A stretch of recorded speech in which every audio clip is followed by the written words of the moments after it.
কি করো তুমি এখানে? কি করতেছো? এটা কি তোমার খাবার?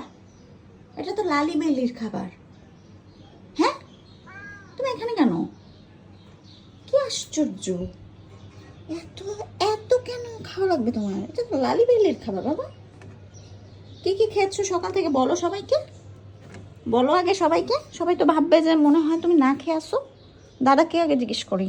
দাদা, দাঁড়া, সর এখন বল, কি কি খাইছিস সকাল থেকে আগে বল।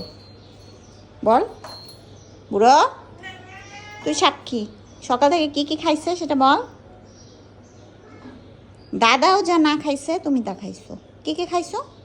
প্রথমে খাইছে মাছ দিয়ে, ক্যাট ফুড দিয়ে ভাত, ঠিক আছে।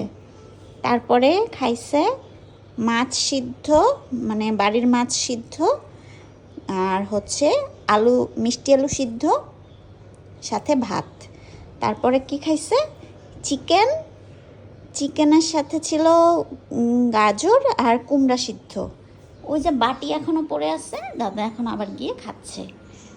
এরপরেও, হ্যাঁ, এরপরেও সে গেছে চুরি করতে। আমি কি করবো এই ছেলেটা নিয়ে? আমার কিছু ভালো লাগতেছে না, আমি শেষ, আমি পাগল হয়ে যাচ্ছি। ডিসকোয়ালিফাইড তুমি।